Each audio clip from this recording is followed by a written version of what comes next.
Alright, well, we have returned once again to the world of the uncertain. Because, as you know, all gameplay is inherently uncertain because every person that plays a video game plays it in a different way. As you know, play is a quantum structure. Because it kind of inherently aims to be different in every case, well, except maybe for speedrunners, but anyway, here is the continuation of Lecarde Chronicles. By here I mean here. Watch how quickly I was able to get the game up and running again. I even skipped past the title screen. Yes, I am, you know, even though this game is actually quite difficult. Quite more in line with traditional Castlevania than I was. A little believer in the stretch of the imagination. I am certainly, you know, determined to see through to the end. And totally not sitting back and watching someone called Natsumikado1246 do it for me, which I hope they don't mind. Because only a someone who is lazy and when you use something that they started would do something like that. And I'm certainly not one of those people. When would I ever say something like that? But yes, as you can see, this game is very difficult, but it is also being conquered by a person who may or may not be me or somebody else with amazing skill.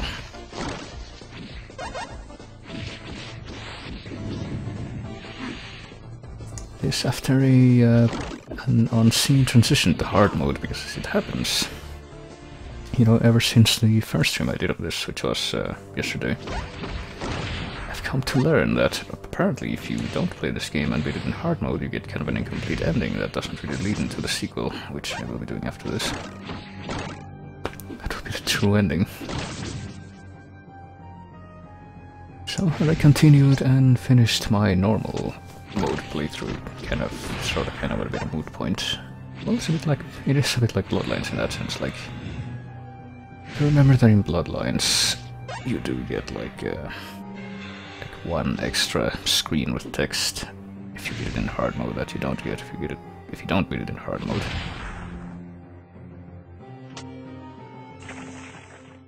What I am very sure, oh hey, the big spider is back. But is it a normal enemy this time? Looks like it might be a normal enemy this time, what do you know?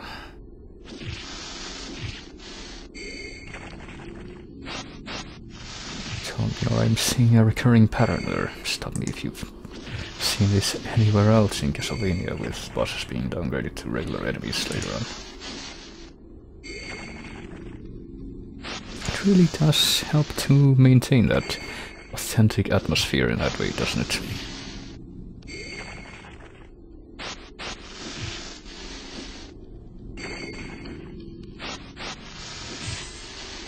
Also, if I go quiet for extended periods of time, do not mind me. As I am very sure you will understand, I am making use of my amazing concentration skills to get through this game like a pro, and totally not just eating something while watching a video of someone else playing it. What kind of piece of shit would do that?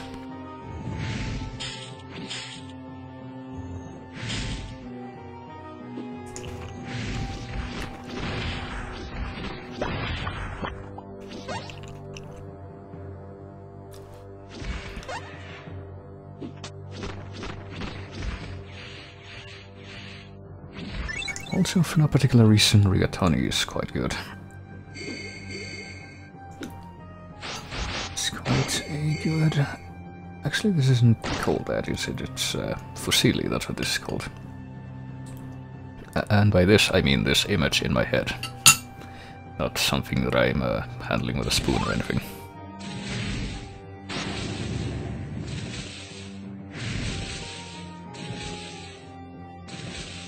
Yes, I am very good at video game playing. As you can see right in front of you on the screen here. And I am so good and I am so into the game that I hadn't forgotten to note how apparently this is once again using that music from Castlevania 4, which is the music that plays right before you enter the castle. Wait, listen, you can hear my sounds of the controller being furiously tapped by me. Because this gameplay is so intense.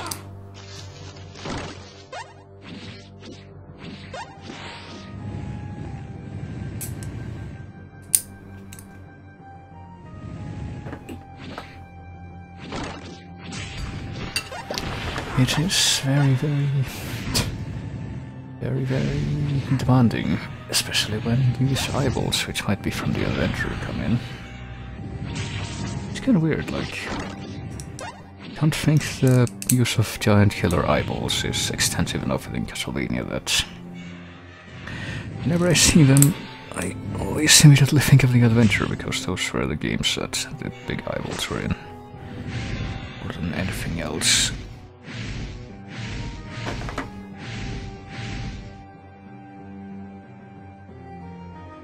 Or even in the adventure Rebirth, so that should tell you something. Hey look, I might have made it to the boss, or not, never mind. It's a little hard to tell with how this incredible game is constructed. I need to look into that and to like figure out like how this game was developed, because I'm actually really curious now. This music is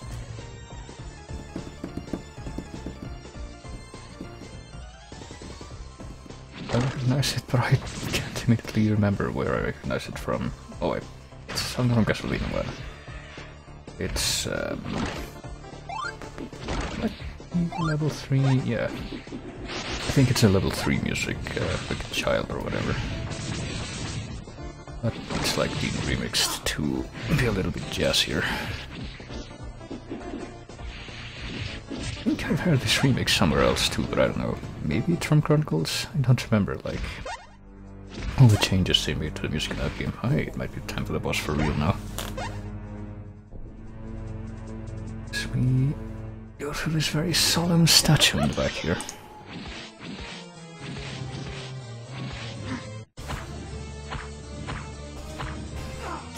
Boy, that's one way to spread your love of the language of flowers. Jesus Christ, what the fuck? Just with this boss design. I'm glad that all the platforms in this arena conveniently say RIP. Also, hey, Burn and Red Bear and Lizard, if I didn't say that. Look at the size of that health bar too. I don't know if that's because it's in hard mode now or what. Pretty sure that I didn't see any other bosses with a health bar that big.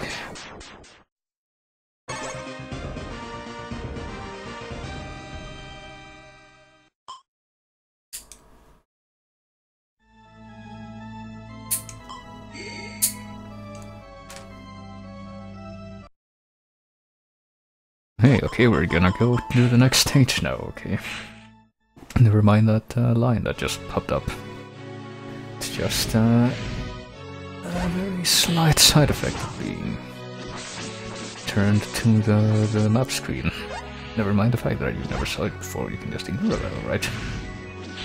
And hey, look, it's a stage that I kind of gave up on at the end of the previous stream. But this time, things are gonna be different.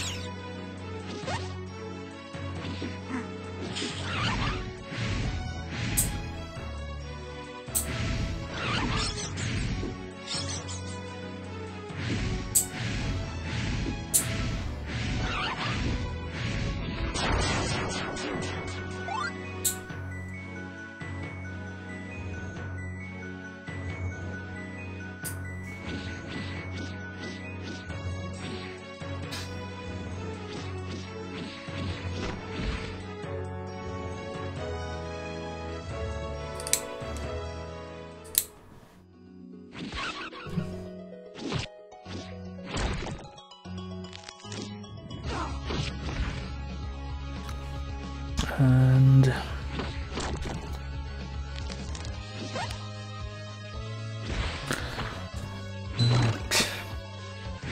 I'm actually kind of interested, like, in the design of this background here, this general area, because this is called the Maze of Curtains, and indeed you can see curtains all over the place. So hey, there's like a mini-boss that I never found. And once again, it has the music from the boss music from Castlevania 64. Everyone's favorite Castlevania game.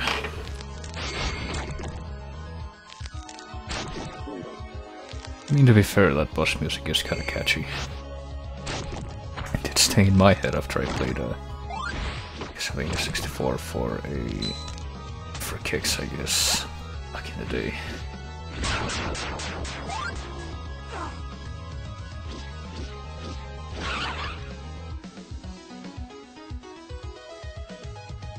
And I was actually kind of surprised when I heard it again in Circle of the Moon. I can't remember like what order I played a lot of the Castlevania games in the first time I did. I can't remember if I played 64 before I played Circle of the Moon. Feeling that running an emulator for Boy Advance would not have been as taxing as N64. I remember like in the day there was like you know, there was more issues with N64 games not emulating correctly, and so I had to choose your emulator carefully, and the two biggest ones were, I think still are, Project 64 and 1964. I remember that like Banjo Tooie I can only run with 1964. You can clearly see why I am, you know, this amazing secret that I just found would make me think of that.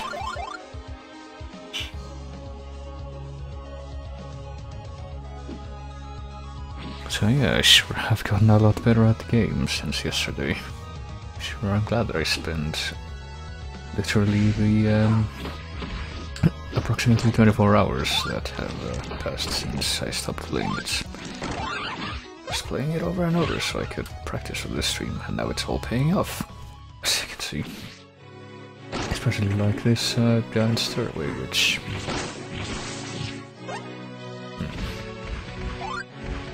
I feel like I'm stretching whenever I say something like this, but I feel this might be a possible reference to the art tower area in Castlevania 64, since that has this music and it had like these giant elevators being all along very steep inclines, but it's probably more of a reference to that one level in Rondo of Blood that had giant staircases like this. And had like Fleeman riding on top of the giant iron bolts. But hey, look, I made it to the boss. I wonder who it's gonna be. Just gonna watch the performance that this boss will put on, so... need to go quiet in extreme concentration.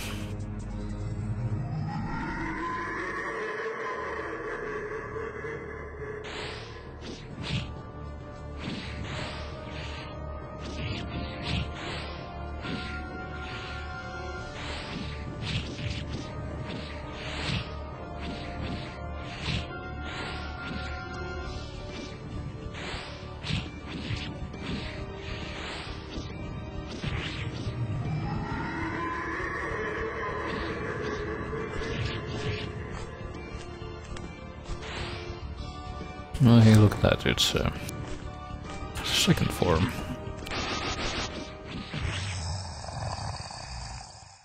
Second form when its head pops off. And I don't know if you could hear that, but once again the music for this boss was the Legion and Nuclei's theme from Curse of Darkness, I think, yep. Completely unaltered, which in a way kind of makes me sad, because you know, I do like that boss music a lot too, so I kind of wish there was like a remix of it. Oh boy. Anyway, time to continue on into the castle here, and this time the music, I'm pretty sure it's a remix of the starting area of level 4 from Castlevania 1. I think it's called Walking on the Edge, but don't quote me on that. I remember the melody though. It's pretty much the same.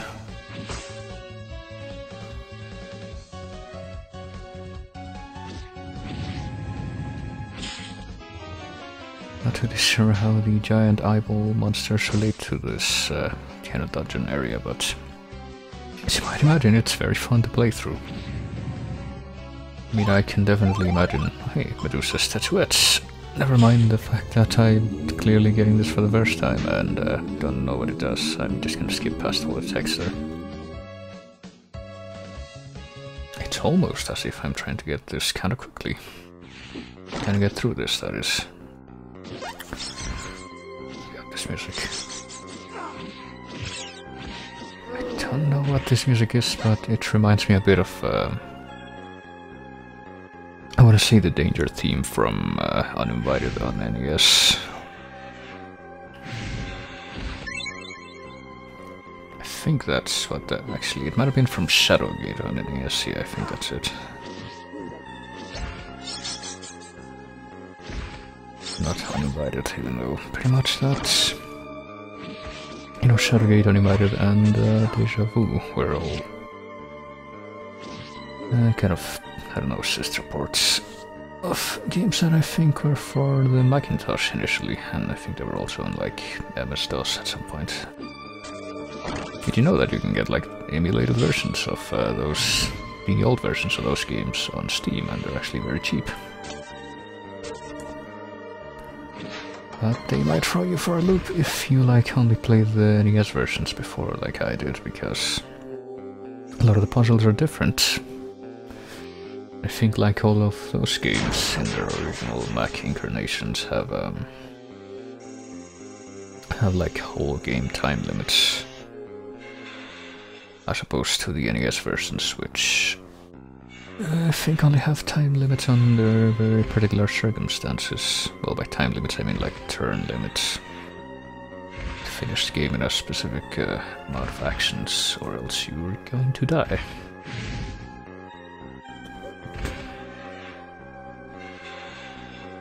I don't know if you can like what's the word I'm looking for? You can like stem it, if you can tide it off, if you can, I don't know, just mitigate that, maybe. I don't think that's quite right, but stem the tide, I feel like those words have something to do with what I'm trying to say, but basically what I'm trying to say is if like you die from exceeding the turn limit in the Mac versions of those games, and if you like reload to a save that you made not too long before, like if they'll give you more turns, or if you will be host, you know, assuming that the amount of turns you have left at that point are not enough to actually beat the game. Also, hey Nick, welcome to expert gameplay. And this actually, you know, I would say like this really good fan game with sarcasm, but and I would not, because it's actually really well done for a fan game, all things considered.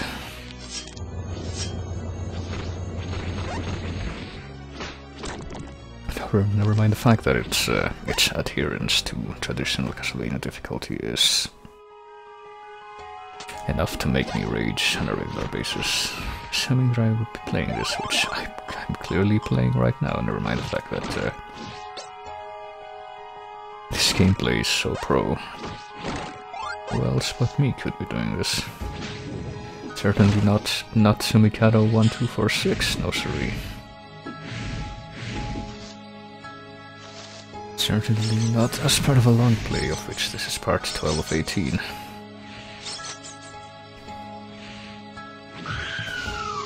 Didn't say hello to you, oh no, Lord Highlander.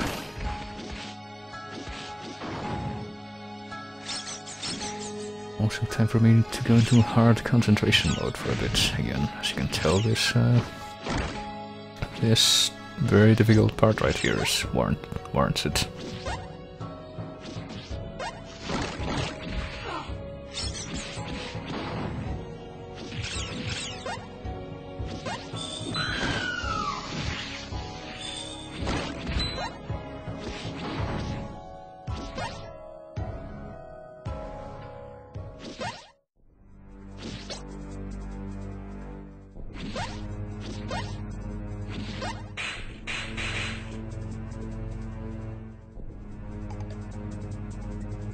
Alright, time to come out of concentration now that the boss fight is about to initiate.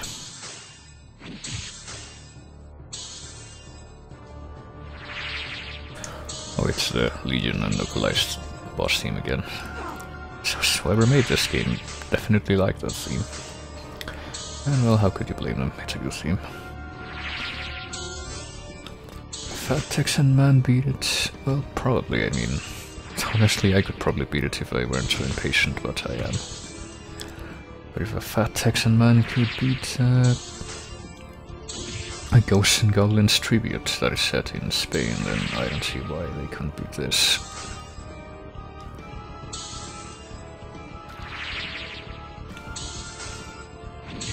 cannot remember, but I think Mike did play like Castlevania Bloodlines at some point, but I missed the whole thing. I seem to remember that he was using, you know, the good old save state abuse at the end.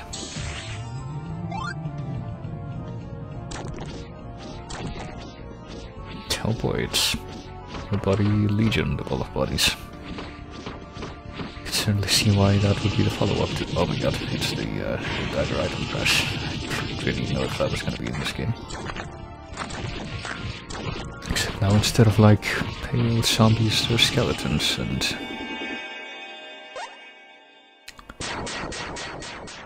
instead of it being like a weird creature with tentacle nucleus, it's just a guy sitting Indian style. Does Dracula just renovate his castle every game, or is it a never-shifting multi-dimensional anomaly? It's the latter, yes. You know, believe it or not, there is actually a... It's really vague, and it's like rarely ever alluded to, but they do say it, like... in Symphony, it's like... There's this one cutscene that everyone always refers to that when they're trying to explain that, and it's...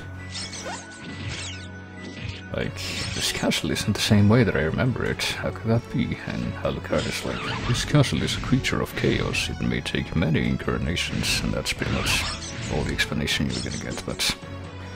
it's better than nothing, I suppose. Oh yeah, this was like, this was... like closed before, but now that I have the new statuette, it's not closed anymore, I guess. Oh, okay. Well, that was that stage, I suppose.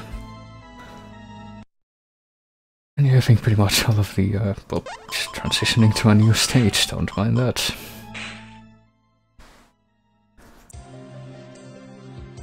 Pretty much all the music in this is remixes from other games, I think.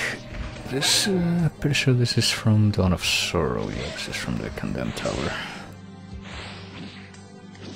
Don't know what the exact name of this song itself is, but I can find out. You know, one moment. Dawn of Sorrow, I'm browsing my brain right now, that's what those sounds are. Apparently it's just called Condemned Tower, okay, never mind. It's the same name as the area. Unless...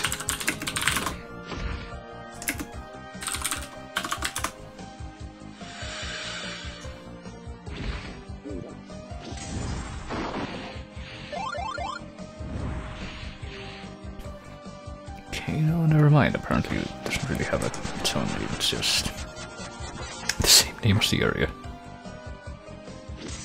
Well, okay, I can live with that, I guess.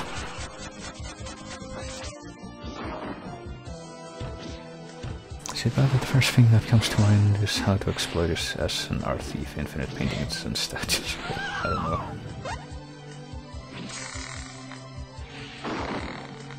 And yeah. It's good to know that's your favorite dog breed.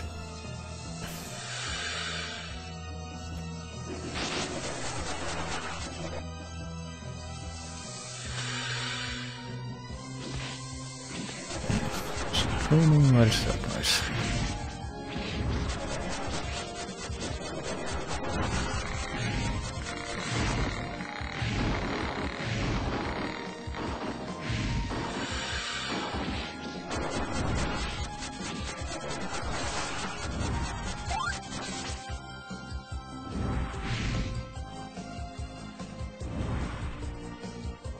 Well, that's weird. Apparently it is raining.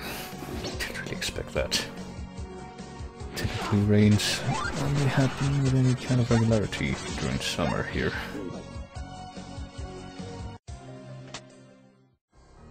Alright, what do we got now? Hey, we got chess pieces mini-boss. It's like Necrodancer, only better. If Dracula's castle was the first IKEA, I don't know.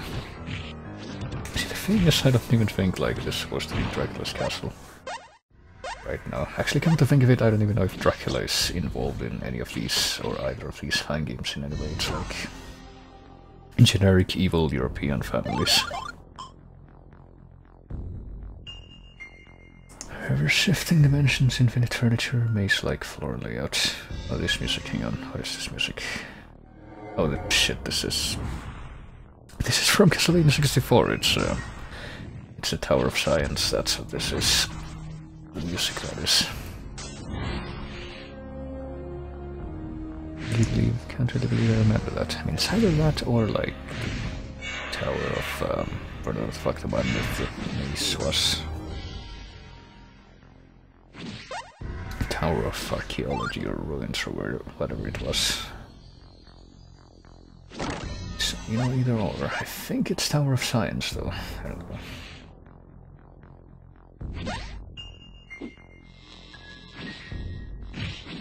Tower of Science, aka the stage with like turrets, giant automated gun turrets in like the 1870s or something.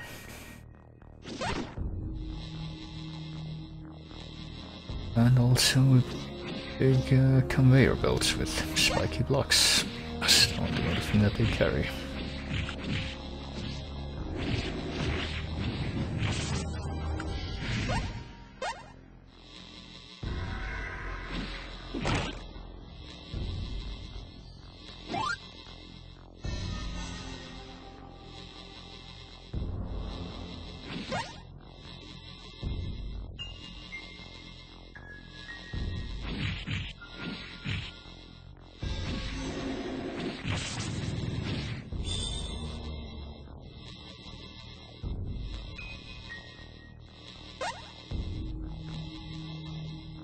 Right, well, really hard puzzles here, as you can see.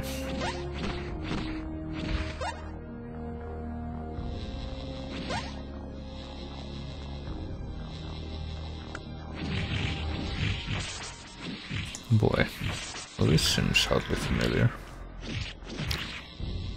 You ever get that weird feeling where, like, if you look at something and you go, I've seen this exact picture before in a dream. I think I just had a deja vu like that with this fucking game. That one screen. I don't know why that in particular.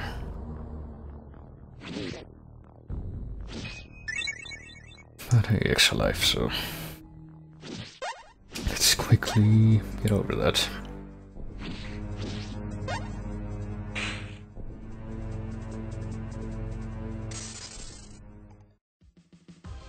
I think you dreamed it, it's a deja rev. So what is the fuck is this thing? It's like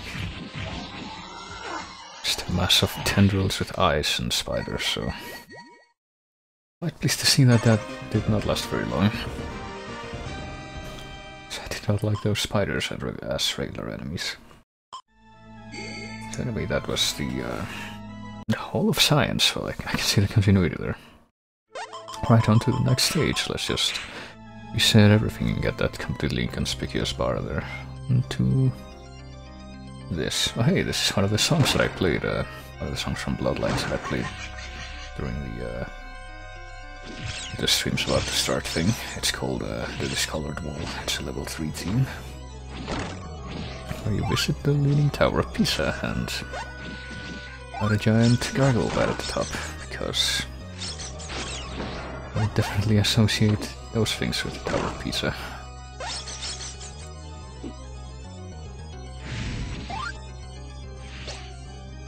Did you know that Galileo tested the theory of gravity and planetary rotation, or whatever it was he did, by climbing the Tower of Pisa and fighting a giant gargoyle bat when he got all the way up to the top?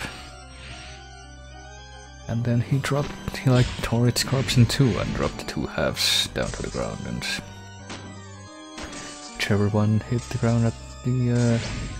ground first was heavier or something, I don't know.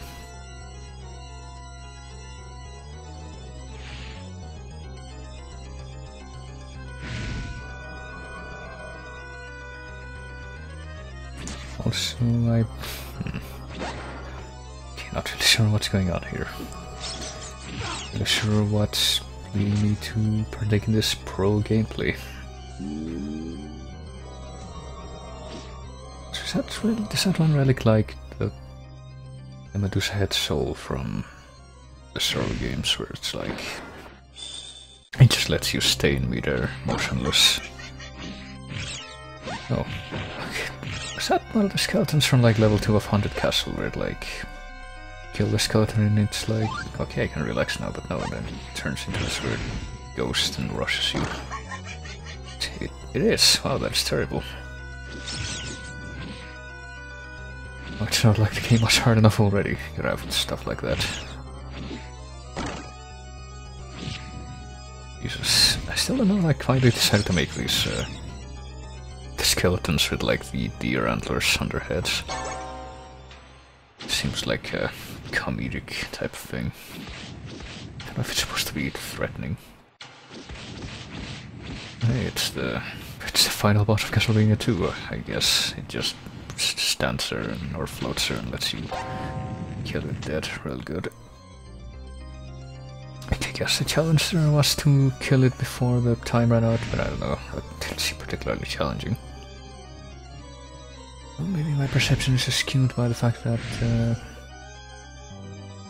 it had the like stronger whip power up active, which only gets disabled if you get hit.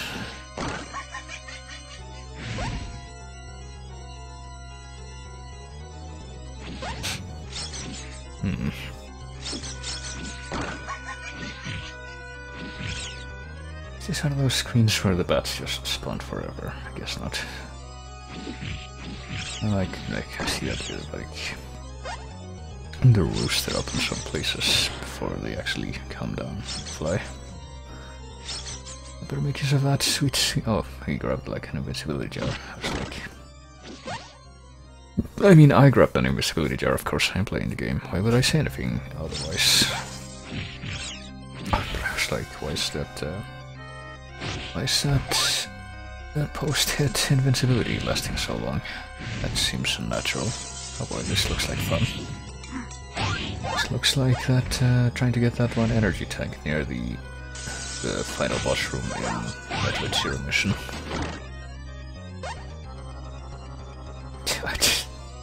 Well, that is if you don't figure out that. You have to get it with the Shine Spark, which I did not figure out, so I tried to get it with, what was it called? With space jumps.